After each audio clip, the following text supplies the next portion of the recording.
अब फिर क्या बताते हैं, द्वार धनी के पड़ा रहे और धक्के धनी के खावे, 100 काल झकझोल ही पर द्वार छोड़ ना जावे।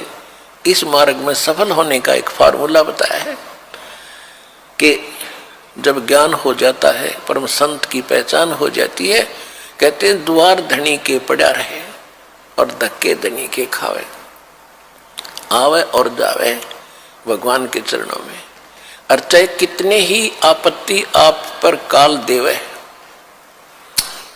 जैसे संसारिक, क्योंकि आपने नाम ले लिया, अब धीरे धीरे आपका सब संकट दूर होने लगेंगे, तो आप ऐसा महसूस करोगे कि जैसे कोई आपत्ति आ गई नाम लेने से। नहीं, आपत्ति तक टल रही है आपकी। अगर नाम ना ले रखा होता तो जान जानी थी। आपको कई भक्त मिलते हैं, कहते हैं जी नाम लेने के बाद मैं वहां से छोड़ कर आया हूँ, मेरा ऐसी कुछ तकलीफ होगी। भले आदमी, वहां से तो नरक था, सीधा काल था, वो तेरी जान जानी थी। यहाँ आने के बाद तो तेरी जान बच गई छोटे मोटे इस दुख थे। तो क्या कहते हैं कि द्वार धनी के पड़ा रहे और धक्के धनी के खावे, और 100 काल झकझोल ही, काल बीच में बेशक झटके दे पर द्वार छोड़ नहीं जावे। अब जैसे आप यहाँ आते हो, सतगुरु क्या होते हैं? एक सतगुरु की उपमा ये भी है कि सतगुरु एक धोबी है और जीव है एक कपड़ा जो संसार के कर्मों में घना मैला हो गया। अब धोबी किसी का कपड़ा धोने के लिए आता है, राजा का भी होता है, अधिकारियों के भी होते हैं। उन सभी कपड़ों को कैसे धोता था वो? पहले तो उनको जल में भिगोता था और फिर उन्हें पकड़ कर पत्थर पर पट्टाए पट मट्टाए मट मारा करता, गद्दाए गद, जब तक मैल ना छूट ले, इतने मुक्कियां गिल्ला लातों के साथ, और फिर पत्थर पर पटक पटक मारे। तो उस कपड़े का दुश्मन नहीं है, और वो कपड़ा न्यू क्या बता, मैं तो गढ़ दिया इसने यू क्या करे।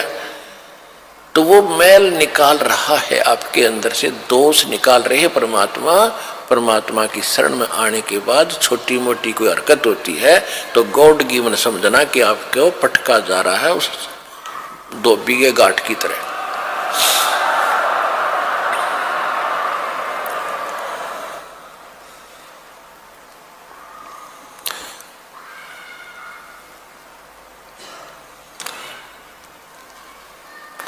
फिर क्या बताया है कि दरस परस नहीं अंतरा पारस,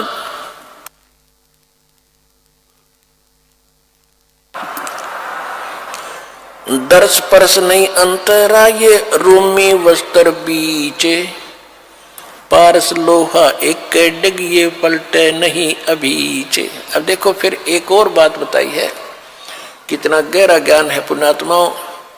जब आप कोई सूक्ष्म वेद का ज्ञान होगा, आप दांतों तले उंगली दबाया करोगे कि आज तक हमने गीता भी पढ़ी।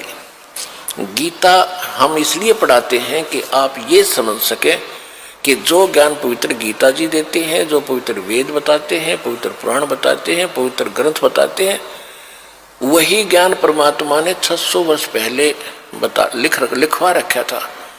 और उनको अशिक्षित कहते थे, वो तो वेद शास्त्र जानते भी नहीं थे। तो इससे सिद्ध होगा कि वो परमात्मा थे जो सब सदग्रंथों के परिचित भी थे, और उनसे भी हटकर जो उनमें ज्ञान नहीं वो भी बता दिया।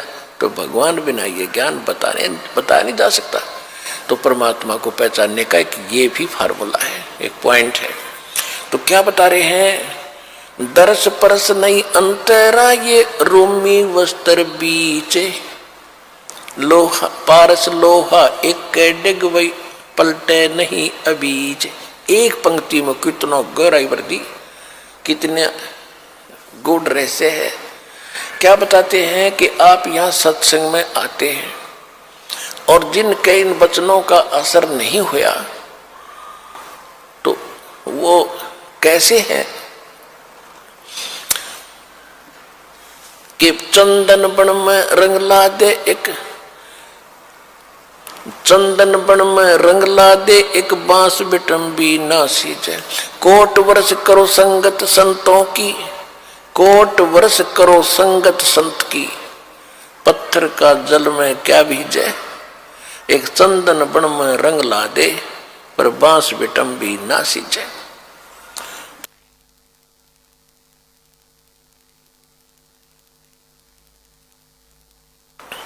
क्या बताते हैं कि जैसे सत्संग में भी आते हैं और फिर विकार भी करते हैं, उनके बारे में बताया है कि जैसे करोड़ वर्ष करो संगत संत की, संतों की, पत्थर का जल में क्या भीजे।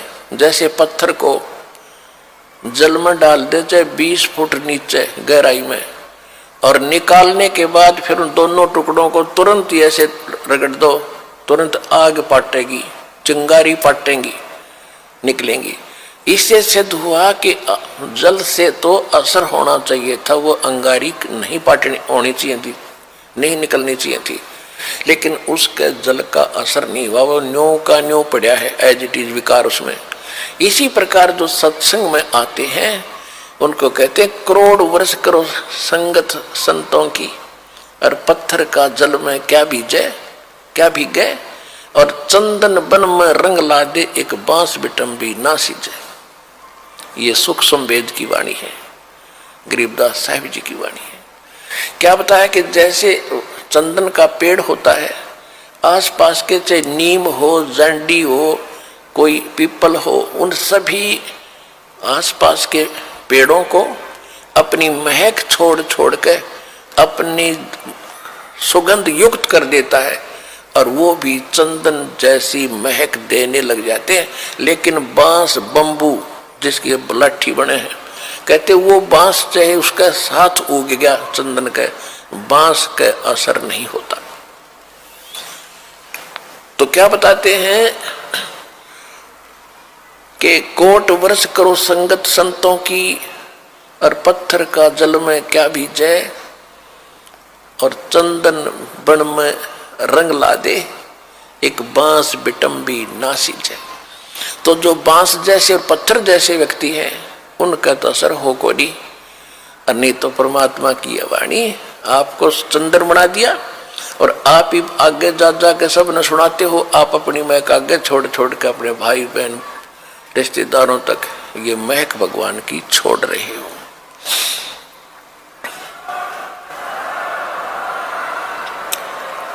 अब क्या बताते हैं कि यहां आते भी हैं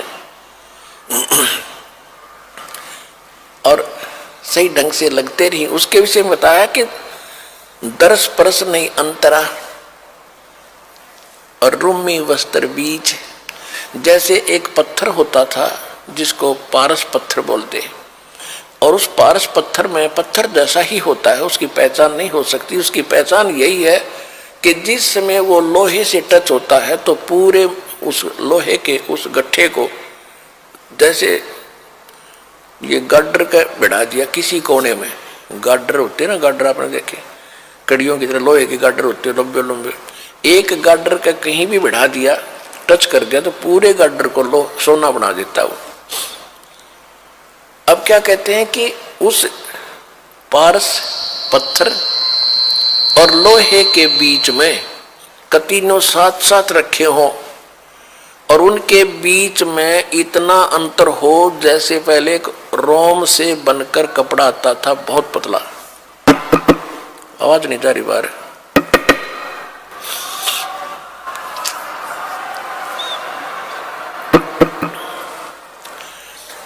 पहले अब क्या कहते हैं कि यदि पत्थर को, उस पारस को और लोहे को बिल्कुल निकट रखा हुआ है,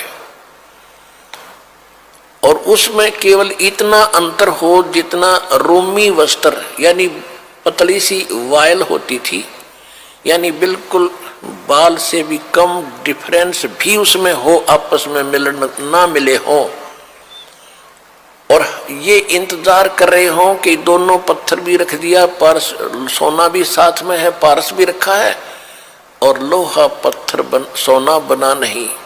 कहते रूमी वस्त्र अंतरा और पारस पारस लोहे बीज, और कहते हैं दर्श परस नहीं अंतरा रूमी वस्त्र बीच, और पारस लोहा एक कर डिग फिर पलटे नहीं अबीच।